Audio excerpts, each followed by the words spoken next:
Hola, ¿qué tal? ¿Qué tal a todos? Bueno, soy el doctor Manuel Barreiro da Costa del Hospital Clínico Universidad de Santiago de Compostela. Para mí es un placer acompañarles en esta Convención Internacional de Gastroenterología del Grupo de Medellín. Bueno, pues la ponencia que me han encargado es sobre la individualización del tratamiento biológico en la enfermedad inflamatoria intestinal. Bueno, y espero en los siguientes minutos, pues, intentar resolverles esta pregunta. Estos son mis conflictos de interés que tienen que ver con esta ponencia. Y bueno, yo creo que un poco el guión que voy a seguir, que es muy importante que todos tengamos claro, es que estamos hablando de que tanto la enfermedad de Crohn como la colitis ulcerosa son enfermedades muy distintas, pero no muy distintas entre ellas, sino que los pacientes son muy distintos, los propios de Crohn y los propios de colitis. Esto ya nos va a hacer que tengamos que individualizar mucho los tratamientos. ¿Esto por qué? Porque no va a haber dos pacientes que se traten igual, ¿no? Van a haber pacientes que tengan distintos tratamientos. Por eso vamos a intentar hacer siempre una medicina personalizada. Y esto nos va a decir que vamos a tener bastantes tratamientos o más de los que teníamos antes, que teníamos, como veremos, solo uno, y vamos a tener que escoger entre los tratamientos. Y vamos a tener que escoger y tenemos que saber por qué lo vamos a escoger. Y aquí es donde vamos a hablar un poquito de la eficacia, de las situaciones especiales, de la seguridad de estos fármacos y, como no, de la comodidad. Como he dicho, sobre todo en la enfermedad de Crohn, no hay dos pacientes iguales. ¿Por qué? Porque se ve que con el paso del tiempo, la mayoría de los pacientes de Crohn cada vez van a tener un mayor daño estructural. Incluso cuando se operan, pues vamos a ver que no se curan, ¿no? Que cuando se operan sigue habiendo esa carga inflamatoria en la enfermedad. Pero cuantos más años pasen, pues vamos a tener que se forman fístulas, estenosis, y muchos de ellos van a acabar operando, pero operando, después de operar, van a seguir pudiendo tener complicaciones. Por lo tanto, van a ser pacientes muy complejos y no va a ser lo mismo tratarlo en estados evolutivos más precoces que en estados evolutivos más avanzados.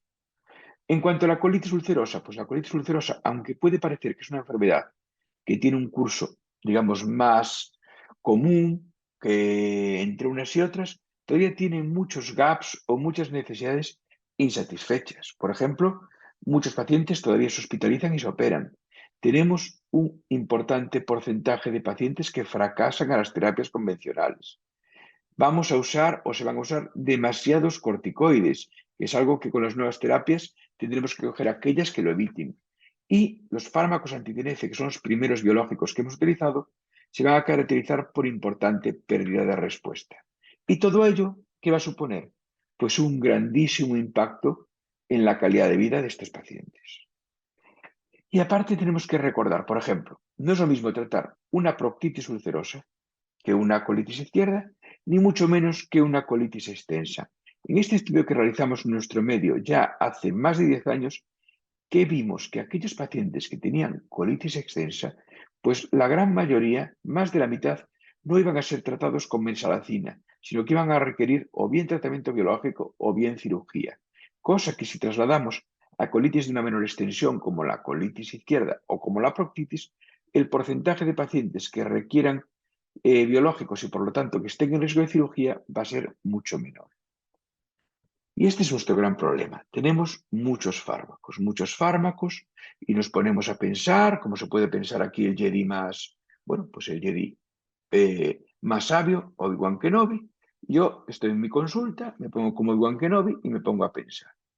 ¿Y qué pienso? Puf, tengo muchos fármacos. ¿Cuál puedo utilizar? ¿Cuál puedo usar y por qué?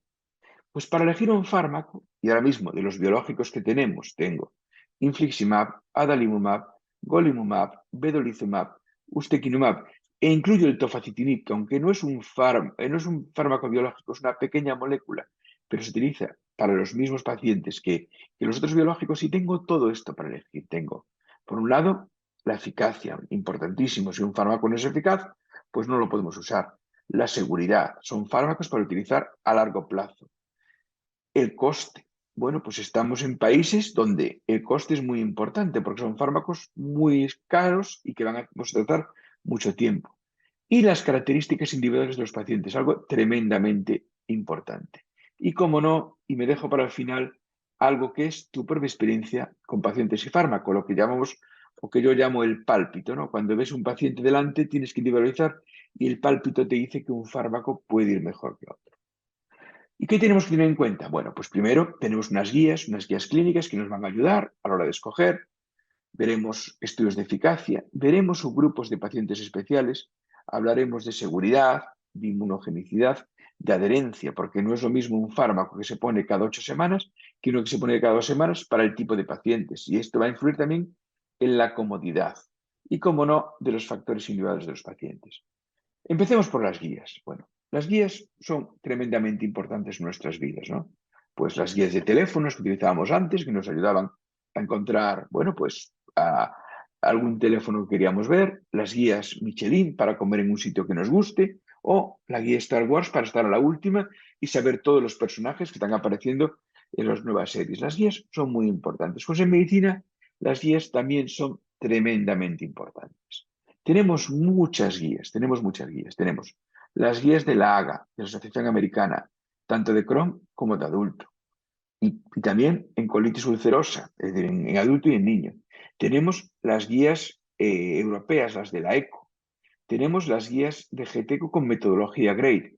Tenemos las guías de PANCO, que han participado muchos de ustedes. Bueno, pues la verdad tenemos muchas guías. Esta vez es un problema. Porque ¿qué hacen las guías? Las guías lo que te dicen es qué puedes poner, no te dicen qué fármaco tienes que poner en cada situación individual. Pongo aquí un ejemplo claro de las guías de Crohn de la ECO. Bueno, pues en un paciente con un Crohn moderado o grave, puedes utilizar un fármaco anti-TNF, infliximab adalimumab, pero también puedes utilizar en estos casos ustekinumab o también puedes utilizar vedolizumab. Entonces, podemos utilizar cualquiera de los tres. Entonces, las guías nos ayudan a decir qué no podemos utilizar. Por ejemplo, estas guías nos dicen que no podemos utilizar tofacitinib porque no tiene indicación para Crohn. Pero dentro de Crohn no nos dicen cuál debemos utilizar y cuál no. Si nos vamos a las guías nuestras, las guías de GTQ, de la colitis ulcerosa córtico resistente no hospitalizado, no la SUC, sino la no hospitalizada, pues también aquí vemos cómo en estos pacientes, teniendo en cuenta algo que repetiré mucho, que son los factores individuales, vamos a poder utilizar bien un anti-TNF combinado o no con una cetoprina, vedolizumab, tofacitinib o ustekinumab. Por lo tanto, las guías nos dicen qué podemos usar, pero no especifican qué fármaco en cada situación. Y ahora os voy a intentar convencer de por qué las guías de ECO o de GTQ y no las guías americanas. Bueno, vamos a empezar con un tema que es un poco escabroso tocar en Colombia, lo siento, un poco escabroso, pero nuestro fútbol es distinto y mejor. Es decir, por un lado está el fútbol americano, aquí pongo la gran selección colombiana de Estados Unidos y pongo la selección de España del 2010, que ganó el Mundial. Lástima que ustedes no puedan ver el Mundial, pero si no meten goles, pues el fútbol es así, hay que meter goles para clasificarse. Pero bueno, nuestro fútbol, estamos de acuerdo que nuestro fútbol es mejor que el americano, por lo tanto, usemos guías europeas o guías españolas. A ver si os convenzo con otra cosa. La comida. A ver, esta es la dieta americana. Nosotros tenemos la bandeja paisa, que está muy, muy rica, o la tortilla de patata. Es decir, y ellos tienen esas macrohamburguesas. Es decir, tenemos algo muy parecido. Por lo tanto, insto en que usen las mismas guías que nosotros. Y si con esto no les convenzo, con el fútbol es jorobado convencerles a los colombianos ahora mismo. Con la comida sí que es más fácil, los voy a convencer con la sanidad. Esta es la sanidad americana, la de la izquierda. Un paciente para mucho médico. Y esta es la sanidad española y la colombiana. Mucho paciente para poco médico. Entonces nuestras guías tenemos que enfocarlas a nuestra realidad, como es esta. Pero tenemos muchos fármacos y muy buenos, no excelentes, porque no tenemos ningún fármaco que tenga un 80% de remisión comparado con otros, sino que son fármacos, pero hay alguno mejor que otro. Bueno, pues aquí sí que tenemos que ver qué podemos hacer. Pues, por ejemplo, hay datos comparativos de los estudios pivotales en enfermedad de Crohn de los biológicos, donde se compara teniendo la remisión clínica como un CDAI menor de 150, qué pacientes responden a la inducción. Y tenemos que tanto infliximab como adalimumab, como vedolizumab, como ustekinumab, pero no podemos hacer unas comparaciones directas porque los criterios de inclusión pueden haber variado. Lo mismo en colitis ulcerosa, tanto en revisión clínica como en respuesta clínica al año, pues todos estos fármacos a su manera tienen porcentajes importantes de remisión. Pero claro, no basándonos en ellos es muy difícil decir cuál escojo en cada momento. Por lo tanto, yo siempre digo que analizar esto es una trampa. Es una trampa porque son estudios que lo que comparan es porcentajes, no pacientes. Sí que podemos prestar un poquito más atención a los metaanálisis, ¿no? A los, network metaanálisis, porque es cierto que, pues utilizan estos mismos estudios, pero utilizan una metodología estadística muy importante, ¿no? Y, por ejemplo, ¿qué nos vienen a decir? Que en pacientes de colitis ulcerosa naïf, en este metaanálisis de SIN, que infliximab es probablemente el fármaco más eficaz en colitis ulcerosa, seguido probablemente de vedolizumab. Pero ¿qué pasa en los pacientes que fracasan en infliximab? Bueno, pues aquí es donde tanto ustekinumab como tofacitinib juegan un papel muy importante y serían los fármacos que en teoría deberíamos escoger en estos escenarios individualizantes. Y los head-to-head. Los head-to-head son combates, son estudios directos entre fármacos. Hasta hace poco los estudios pivotales se hacen o se siguen haciendo comparando con placebo. Pero los head-to-head, los estudios que comparan un fármaco nuevo con un fármaco ya existente, han llegado para quedarse. Totalmente sí. De hecho, el primero que ha llegado fue el estudio Varsity, que comparaba en colitis ulcerosa adalimumab con vedolizumab. En cuanto al endpoint principal, pues la remisión clínica, pues parece claro que vedolizumab es más efectivo que adalimumab en este contexto clínico, ¿no? Es cierto que en el Varsity también ha habido dudas, por ejemplo, cuando se busca la remisión libre de corticoides, que es un poco la remisión que queremos nosotros, la que queremos todos, es que esté bien pero no esté tomando corticoides. Aquí ya no solo no había diferencias significativas hacia vedolizumab, sino que numéricamente parecía que era más eficaz adalimumab. Y en Crohn tenemos algún head-to-head, pues también recientemente se ha sido publicado el estudio SIBIU en enfermedad de Crohn en pacientes naïf a terapias biológicas que nunca han recibido fármacos y en monoterapia. ¿Y qué se ve? Se ve que tanto adalimumab como ustekinumab son fármacos muy eficaces, con un porcentaje muy elevado de remisión clínica. Numéricamente un poco mejor ustekinumab, pero sin diferencias significativas. Los head-to-head a veces son imposibles. Pero los que sabemos de fútbol sabemos que el bueno es Maradona, ¿no? Y sobre todo los que somos del Real Madrid, ¿no? Sabemos que el bueno es Maradona, que tuvo que irse del Barcelona para triunfar en el Nápoles, ¿no? Pues a veces es difícil hacer head-to-head, pero podemos hacer algunos estudios retrospectivos locales utilizando lo que se llama el Propensity Score, que, es una metodología en la que pacientes que han fallado a fármacos anti-TNF se les daba o bien ustekinumab o bien vedolizumab. Y en enfermedad de Crohn, pues ¿qué se vio? Que en este tipo de pacientes ustekinumab fue superior a vedolizumab en la remisión clínica. No tan claro en la remisión sin esteroides. Numéricamente sí, pero no tan claro como en la remisión clínica. Pero sí que se vio claramente que en pacientes con localización ileal y sobre todo aquellos con un patrón penetrante, pues ustekinumab debemos utilizarlo antes que vedolizumab en este subgrupo de pacientes. Y en este estudio de vida real de la serie Eneida de GTQ, con muchísimos pacientes, estamos hablando de casi 800 pacientes, que se ve que aquellos pacientes que recibieron primero un anti-TNF y después se les da o ustekinumab o vedolizumab en enfermedad de Crohn, la curva de persistencia es muy superior en ustekinumab que en vedolizumab, es decir, hay menor pérdida de respuesta en los pacientes tratados con ustekinumab que los tratados con vedolizumab. De nuevo, parece que ya podemos también aquí individualizar y tener alguna idea. Cuando se compara estatus en vida real en colitis entre tofacitinib y ustekinumab, pues realmente no se han visto diferencias significativas. Aquí las curvas son muy parecidas. En un estudio con 81 pacientes, pues en cuanto a eficacia no se ven diferencias.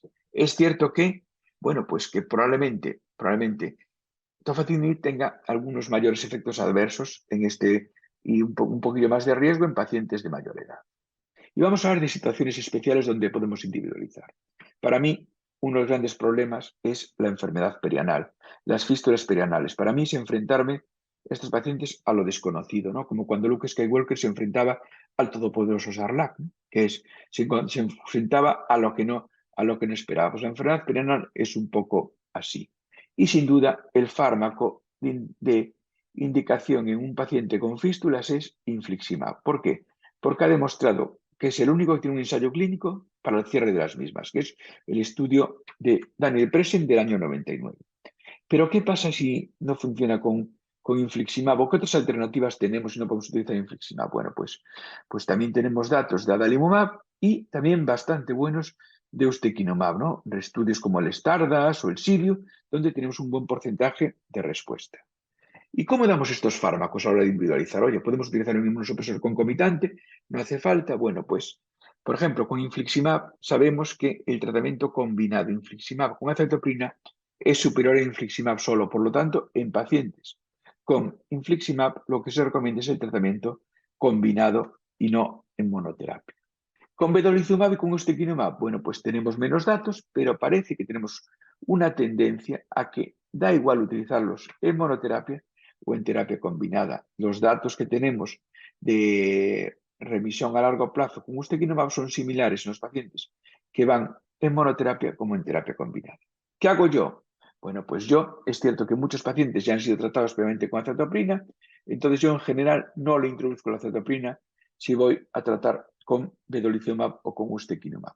Yo reconozco, y aparte hay datos como el estudio SUSTAIN que hemos liderado que lo confirman, que soy muy fan de solo, de ustekinumab solo, de vedolizumab solo, incluso a veces también de adalimumab solo, pero sobre todo soy fan de Han solo, ¿no? Es decir, de Han solo. Por lo tanto, luego vamos a ver un poco el por qué tratar solo. ¿Qué sabemos de seguridad? Bueno, pues de seguridad es muy importante, sobre todo porque son pacientes jóvenes que van a tener peligros en un futuro. Y aquí está el tema de las infecciones, ¿no? Se ha visto en este reciente metaanálisis como, por ejemplo, los pacientes con ustekinumab tienen menos porcentaje de infecciones que los pacientes que son tratados con anti-TNF. Pero también vedolizumab parece que, sobre todo en colitis ulcerosa, tiene un menor riesgo de infecciones que los anti-TNF. E incluso parece que ustekinumab menor riesgo que vedolizumab, ¿no? Por lo tanto, probablemente esto también sea debido a lo que hemos hablado, de tratar solo con monoterapia. Bueno, pues muchos pacientes son jóvenes y quieren deseo de embarazo. Aquí sí que en principio, bueno, pues con los fármacos anti-TNF tenemos más experiencia, solamente tenemos contraindicado el metotrexato y el tofacitinib que no tenemos datos. Con vedolizumab y ustekinumab, pues los utilizamos al igual que infliximab, siguiendo las mismas pautas. Y después está el paciente anciano. El paciente anciano es sin duda un gran reto. Anciano, ¿a qué nos referimos? Porque a veces es muy difícil referirse a anciano. Aquí se refieren o bien a Obi-Wan que tenía 60 años o a Yoda que tiene 875. Entonces es muy difícil decir cuál es realmente un paciente anciano, ¿no? Porque lo que tenemos que saber es que un paciente anciano tenemos que buscar un fármaco seguro para evitar infecciones, monoterapia. De ahí, por ejemplo, tenemos datos también recientes del estudio Elderus de Neira, donde se ve que, pues, por ejemplo, con ustekinumab en el paciente anciano es igual de seguro que en el paciente joven. Y recordaos el triángulo de seguridad de Regueiro, ¿no? El triángulo de seguridad de Regueiro, donde vemos que los fármacos más seguros son vedolizumab y ustekinumab, después anti-TNF en monoterapia, después el tofacitinib y luego están las tiopurinas combinadas con los anti-TNF, es decir, la comboterapia. Bueno, luego ya donde está enterrado Tutankamón o donde todavía no se ha descubierto, están los corticoides, que aunque no son biológicos, tenemos que recordar que son los fármacos menos seguros. A la hora de elegir un fármaco, de individualizar también muy importante saber que el paciente lo va a tomar, porque se ha visto que los pacientes que no son adherentes a los fármacos, pues van a tener mucho más riesgo de brote. Y pasa con la mesalazina, pero si un paciente no toma una pastilla, probablemente no va a tomar en un futuro, pero incluso hay falta de adherencia con los biológicos, gente que coge el tratamiento pero no se lo pone, ¿no? ¿Y qué pacientes tenemos que vigilar más de cerca e intentar que sean adherentes? Pues fundamentalmente los menos graves, los de más duración, pero el varón soltero, el que tenga depresión, el que tenga esta habitación, este tipo de gente sabemos que tenemos que tener cuidado y vigilarlos muy de cerca. Y, como no, los factores económicos, ¿no? Es decir, estamos en países donde la economía es importante y, bueno, son fármacos muy caros. La llegada de los fármacos biosimilares ha abaratado mucho el coste de estos fármacos y, bueno, pues también tenemos que saber, por ejemplo, en nuestro país en muchas ocasiones tenemos que empezar con fármacos biosimilares en la sanidad pública porque para después poder tratar a los pacientes con otros fármacos, pero es algo que tenemos que tener muy en cuenta. Y ya un poco también tenemos que tener en cuenta los factores individuales. Como la película Star Wars, cada personaje es distinto, ¿no? Y cada paciente que viene a nuestra consulta es distinto. ¿Por qué? Porque hay factores que podemos medir, los años, si ha tenido un antecedente de tromboembolismo pulmonar, que en este caso tenemos que tener cuidado con etofacitinib, si tiene o no vías periféricas, porque si no tiene vías, pues no podemos poner un fármaco intravenoso, si quiere o no quedar embarazada, si va a usar fármacos concomitantes o no puede, y otros factores que son más difíciles de medir. Dónde vive, en qué trabaja, si trabaja embarcado no puede poner la medicación, si ha sido adherente. Los crápulas, ¿qué son los crápulas? Los crápulas son los pacientes de los que no te fías nada, ¿no? Los quieres tener cerquita, cerquita y poner un tratamiento por la vena. Y luego la comodidad y el trabajo del paciente es muy importante. Por lo tanto, a día de hoy, a la hora de escoger un fármaco tenemos nuestra experiencia como médico, las comorbilidades, las preferencias del paciente, el precio, los posicionamientos de las guías, las administraciones. ¿Pero qué tendremos en el futuro? Y en el futuro necesitamos factores predictivos de respuesta. ¿Necesitamos head-to-head? Sí, pero necesitamos medicina de precisión, necesitamos la ómnica, necesitamos tener datos de genómica, de transcriptómica, de epigenómica, de metabolómica, de proteómica, y así saber características de cada uno de los pacientes y saber qué fármaco le va a sentar mejor y va a tener más posibilidades de responder. Aquí hay algunos ejemplos, ¿no? Que, por ejemplo, pues estas mutaciones de QA1 05, que son en teoría, unas mutaciones genéticas típicas de celíaca, pero se ha visto bueno, pues en este estudio realizado en Estados Unidos como aquellos pacientes que tenían estas mutaciones, pues para recibir anti-TNF, si no lo recibían en comboterapia, pues iban a tener muchos más riesgo de pérdida de respuesta temprana por inmunogenicidad. Y estas son mis reflexiones finales, ¿no? Yo creo que tenemos que tener en cuenta que la enfermedad inflamatoria intestinal son enfermedades progresivas y complejas. Tenemos que tratarlas pronto y bien para un buen pronóstico, muy importante tratarlas pronto, porque pronto y bien los fármacos van a funcionar todos mejor. Tenemos alternativas eficaces y muy seguras, aparte de los anti-TNF. Probablemente la gran ventaja de vedolizumab y ustekinumab no sea tanto en eficacia, pero sí en seguridad y en monoterapia. Pero tenemos que hacer tratamiento personalizado basándonos en el tipo de enfermedad, si es enfermedad perianal, si ha fracasado en inmunosupresores, cómo sea la localización, el tipo de paciente, si es adherente o no, la edad, dónde trabaja, pero sin duda, de algo estoy seguro. Tenemos tratamientos, pero tendremos mucho más y el futuro será sin duda mejor. Y por último, cuando nos sentemos delante de un paciente, no olvidarnos del pálpito, ¿no? Que no nos olvidemos de pensar. Porque, como decían, ¿no? Pues Yoda, pensar es un arte. Y sentarnos delante del paciente a la hora de tomar decisiones, por mucho que nos dicen las guías, el paciente nos puede decir algo que nos diga, pues este paciente le va a ir mejor con tal fármaco o aquel fármaco. Y nada más, muchas gracias y dispuesto a ayudarle con las preguntas.